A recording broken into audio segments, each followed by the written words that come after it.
Hello friends, this is Dr. Jiten Udhas. I welcome you all on behalf of Institute of Language Teaching English Medium B.Ed College, Rajkot.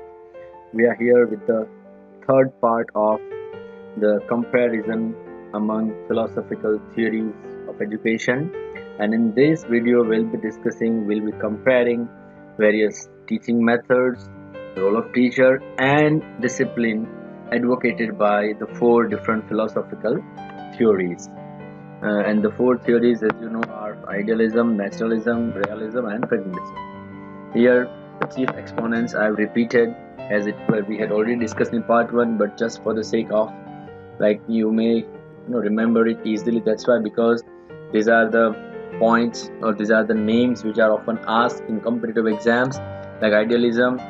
Who have advocated this? Then they are Plato, Comenius, Pestalozzi, Froebel, Gandhiji, Aurobindo, Vivekanand, Tagore. Naturalism, mainly by Rousseau.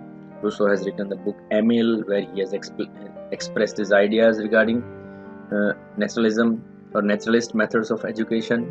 Then Comenius once again repeated, Bacon, Spencer, and from India, from eastern side, is Rabindranath Tagore. Realism is Michael de Montaigne, Bacon, Radke, and John Milton. And pragmatism are C.S. Peirce, William James, John Dewey, and Schiller. So let us move ahead, and we'll start with our first topic, which is methods of teaching. So according to idealism, not pragmatism, sorry for the word, it's idealism. The idealists have not adopted any specific and definite method of teaching. They advocate many methods. So they haven't given any one specific method. But as you know, that idealistic theories of education are age-old theories, classical theories, which have been advocated by Plato, Socrates, Aristotle. So the particular main methods used to be question-answer method, conversation method, dialogue method, discussion method, lecture method, and argumentation too. So usually we had seen the discourse of Plato and Aristotle and Socrates and all, that the disciple asks a question and the guru, the mentor, replies. So that Rishi Parampara or Gurukul Parampara was there. In Gurukul too, there was question answer on these methods were there, quite well used in Gurukuls too. And we have again in Gujarati medium we have had three words: Shravan, Manan, and Nididhyasan. The disciples, the students used to Shravan first, so listening, then Manan, contemplating, and then Nididhyasan, then having, like, realizing, Atmasat, they used to do that. So that methods are of idealism. Second is naturalism. Naturalism have given all the self-learning methods, as their very idea we have discussed in part 1 and 2 had been that we cannot teach anything, we cannot impose anything. Students learn in natural environment. You just provide them environment, situation, they would learn it by themselves. So the methods also follow the same theory. The first one is observation method, like let them observe the things and learn. Second is experimental method, let them experiment things. Play way method, learning by doing sort of. Heuristic method and Dalton method, and Montessori. These three words you need to remember, because they may be asked in TET, CTET, NET, GSET, everywhere, like which philosophical theory has gifted education with heuristic method or Dalton method or Montessori method. Heuristic method is like you give a problem to the students and let them solve, and in that struggle of solving the problem they'll learn the new things. And Dalton method also, it's an individualistic method. Let every child learn individually with their own pace, and a teacher would only be facilitator. He would be simply helping them when they need it. And Montessori method, which we have been following it in our this primary or pre-primary schools and nursery schools and playhouses and all. That is Montessori method. So these three words you need to remember as far as naturalism's teaching methods are concerned: heuristic method, Dalton method, and Montessori method. So the natural way of learning. Then in realism also follows the footsteps of naturalism, as you will find heuristic method, experimental method, learning by walking and by experiencing over here. But one important point is inductive method, which means things rather than the words. First objects and then their exposition. So first show the object to the students and then explain, then give the theory. So that is inductive method. So inductive deductive approach, which you have learned in B.Ed. So which Which philosophical theory has gifted education with inductive method, and that is realism. Objective methods have been there. Teachers are not supposed to add anything of their own. They need to be objective. They need to impart 100% correct knowledge without adding any subjective information into that. So inductive method, experimental, heuristic, all these methods are advocated by realism. And lastly, pragmatism. Like our current methods of education are predominantly influenced by the pragmatist theory. Once again, experimental method is there, or problem solving method, which has been given by John Dewey. So this can also be one of the MCQs, like who has given the problem solving method, or which method has been given by John Dewey. And one more, the most important point from pragmatism is project method. So this video will be very much helpful to you, because there are so many objective topics, objective points which can be asked to you as an MCQ question. Project method is gift of pragmatism, and project method has been given by Kilpatrick, right? Okay, let's move ahead. Role of a teacher. What was the role of teacher in these various theories? First of all, idealism. Idealism is supreme and important place of teacher. Like teacher he was called guru in a way. He was holding the supreme place, important place. Teacher was expected to understand the pupils thoroughly. Thoroughly means completely. To use thought-provoking questions and other techniques. Teacher was expected to use thought-provoking questions. Questions were to be asked, but thought-provoking means which may steer the thinking process, which may enable students to think and to encourage his pupils to think for themselves. Yes, so enkindling the thinking process, igniting the minds, that was the expectation from teachers. And teachers were to present high standards of moral behavior, because students used to see their teachers as their role models. Even in today's era, students see teachers as their role models. That's why teachers are expected to express the moral behavior, high standards in their moral behavior. And lastly, teachers were expected to inculcate in the students higher values of life. The best way to do that was like students should imitate the teacher, and that's why teachers were expected to themselves express or just display the higher values of life. So teacher's role in idealism was the supreme one. Teacher was called the guru, almost a father. Whereas in naturalism, teacher was marginalized. He was out of the center, and this child was in the center. The child was in the central place. Child was more important. Naturalists see teacher as a person who prepared proper environment for the development of children, instead of a person who gave knowledge to the children.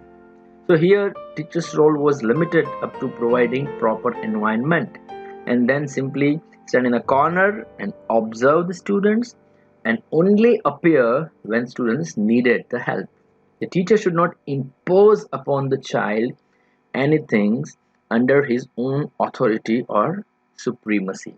Like, I am the teacher, I am telling the truth, believe this. These weren't the words in naturalist classroom. Teacher is only a facilitator in a better way. Facilitator who just provides facilities. Next is realism. Here you will find the balanced approach. Balanced means between idealism and naturalism. Realism falls between these two, is a middle path. So the role of teacher is balanced one.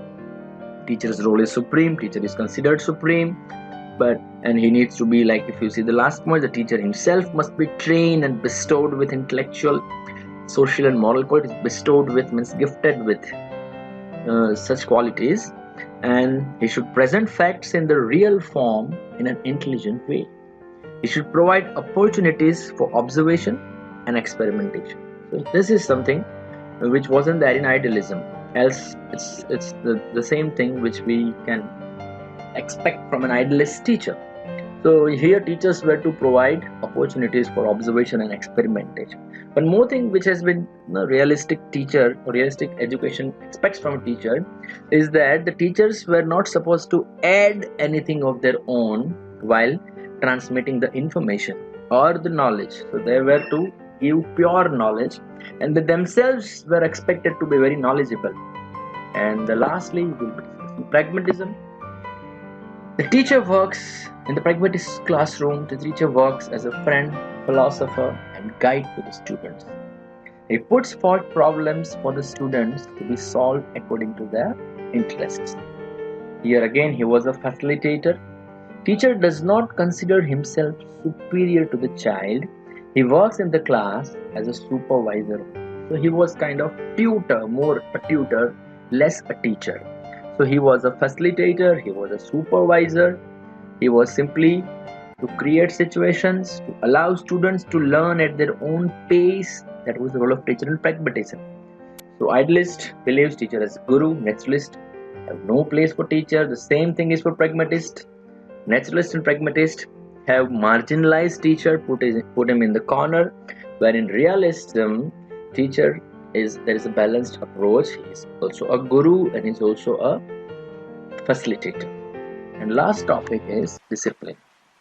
In idealists believe in strict discipline. Idealism advocates strict discipline. Idealism believes in inner discipline which can be obtained through guidance and restraint, which should be inner and outer. Inner restraint means controlling your mind. Restraint means control. And outer restraint means from the teacher's side, from the parent's side, the punishments and all. Disciplining the mind and the body are the watchwords of the idealist. Watchwords means the main words, the buzzwords. So idealism believes in strict discipline. One mark question could be, they can ask this point, or this could be in the MCQ also. Idealism believes in strict discipline. Punishment is a part of their discipline process. But in naturalism, it believes in free discipline. There is no place for punishment, completely opposite to idealism. Nature itself is a teacher which also teaches lessons of discipline to human, which also teaches lessons of discipline to human. The way nature itself is a teacher, so it will teach the good lessons as well as the bad lessons. They believe in two principles. Naturalists believe in two principles for discipline. One is principle of freedom, and second is principles of natural consequences. Natural consequences means results, outcomes. So if you will do something harmful thing, wrong thing, the nature will punish you at its own time. And a human being, a teacher, is not supposed to punish. You should only aware the students that you may get punished from the nature. So they don't believe in any sorts of punishment, and the discipline is completely free discipline. Freedom is there.